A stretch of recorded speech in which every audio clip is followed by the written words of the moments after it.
soldier out of time. Citizen and patriot, you can't be far behind. A funeral weighing heavy on your mind. Bring the dissident from slumber. Raise the rebel from his grave. Sound the revolution's thunder. A monumental plunder of earned and betrayed. A couple songs I've written. You know, next year's our 30th anniversary, so the concept was to have something out, but in 30 years of being in this band, the one thing that has been a constant is we just work when we work. So we've never really had plans. Our plans are usually sort of, how does this sound? That's cool. Oh, Brooks is going on tour with Tenacious D. Okay, we'll do it later. Graffin's teaching, no big deal, whatever, we'll do it later. So, I mean, we have every intention of making a record. That being said, we also have every intention of playing on stage tonight at 6:55. That might happen too. We're not a really long-term goal band.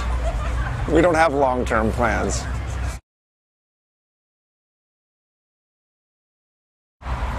It was weird. Fuck, things were so weird then. We were, you know, it was a big move for us, and Brett and I were pretty nervous about the move. But I remember that Brett and I and Bobby spent a lot of time working on Brett's songs, and as those songs were building and growing, that nervousness just went away, because it was like, this is going to be a really good record. And you know, all of those thoughts just kind of went away, and getting into the studio with Andy Wallace, he was the first big producer we'd ever worked with, so it definitely felt outside of our comfort zone, but we also knew that we'd kind of, at the time, we'd reached the apex of our abilities in the studio. We knew that there was sounds that you know, we wanted to accomplish, and we wanted to see how other people did it. That's how we always learned, was like, well, we'll just hire people and then watch them, steal all their ideas. I think everything that we've done holds up to some degree. There are very few songs, as a matter of fact, that are easily dateable. You know, we've always kind of tried to make sure that the lyrics that we used weren't something that would be only relevant in 1980 or whatever date. So, you know, I think musically and lyrically the records all still hold up.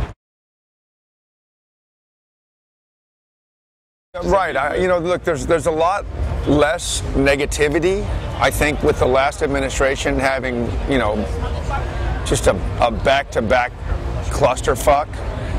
That just is a wonderful plethora of material to write about in terms of the global impact that we as an empire were having, and that made, for sure, it made one great album in Empire Strikes First.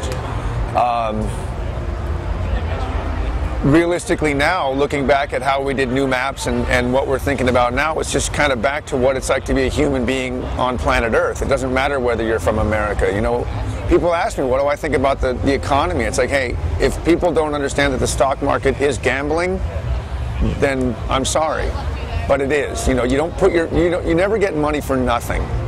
So sadly, if you know, if your 401k through your business was in a shitty account and you lost all your money, that sucks. But it's what it is. You know, it's not that the economy is tanking because of anything other than greed. That's really all it is. It wasn't like some catastrophe happened. You know, the planet is moving away from the sun and we're all freezing, and now it doesn't matter anymore. This is a legitimate greed issue. So I don't have a lot of empathy in that sense. Like, I'm sorry that people have lost their savings, and I'm sorry that people are losing their houses. Shit happens, and it can happen to me. You know, it happens to all musicians now in the sense of downloading. Everybody's lost half of their income because they don't make royalties anymore. But the bands that piss and moan and whine about it is like, hey, fuck you, this is 2009. Get it together. Go out on the road. Don't piss and bitch about it. Figure it out.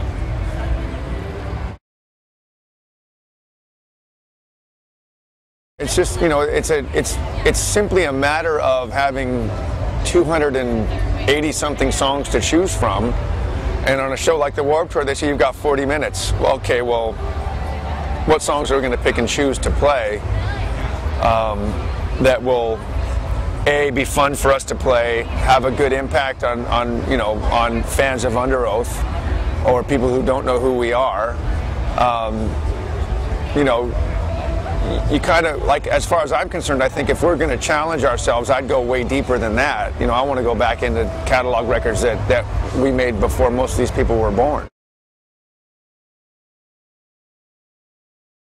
No, I think they're all gone. I have like one box left in my mom's garage. I think that's about all that's left of those.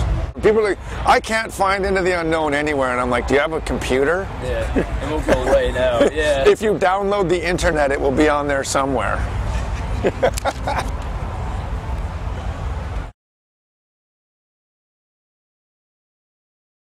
No way. I couldn't, everybody that knows me and knows the band knows that one of the things that we would say laughingly was like, I don't know, 2 more years. And we've been saying that since Suffer. How long will this last? I don't know, a couple more years. Because you just can't think like that. I mean, I don't really think much about longevity, popularity. Those things are just like, you can look at them as milestones and markers, but like to us as legitimately not really having too much foresight and worrying about the future, they just all of a sudden come up on you and you don't even remember. You're like, oh, I didn't even know about it. Yeah. I was literally standing on stage the other day, speaking of Stranger Than Fiction. Greg was like, oh, it's the 15th anniversary of the Warped Tour, blah, blah, blah. And I was thinking, like, 15 years ago, Infected just came out on K-Rock. Yeah. It never crossed my mind. And so I was like, oh, huh, strange. In the history of the band, there's ups and downs, and this is definitely an up. And everybody's happy with where we are. Everybody feels positive about what we're doing. We don't have any contractual obligations. Everything that we do is strictly because we want to. My personal opinion is this is the best formation of Bad Religion ever, with Brooks and having Brian and Greg Hetson and Brett writing and all the things that we've got available to us. It's just a great time to be in the radio. Now, I'm going to stop you for 1 second and ask you what the hell that thing in the grass walking over there is.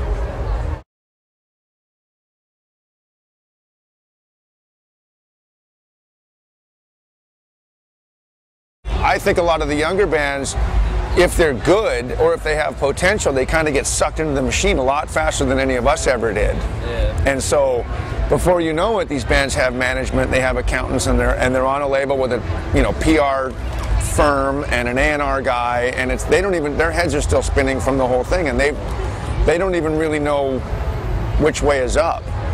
The sad part about that is that if it ends tragically early for them, you kind of stand around with your dick in your hands going, now what? Because we had our shot. Yeah. For most of the bands that, like No Effects and everybody else, is like we started out early with nothing, and it's not like, that's not like in my day we had one shoe walking in the snow to school. It's just like you work towards what you want. I think when a band starts now, there's a lot more there are a lot more bands that they can look at that are successful and say, we want to be like them. For us, it was like, well, we want to be like Black Flag. It's not the biggest band in the world. Yeah. They're playing in front of 300 people at the Whiskey. But it's like, but now if you put on, if you say like, well, we're going to be Fall Out Boy, we're going to be My Chem, we're going to be Green Day or The Offspring. Nobody had that. Nobody had that 15 million record selling option of saying like, oh my God, we're going to be huge. The dickiest thing you could say in 1980 was, we're going to be the Beatles.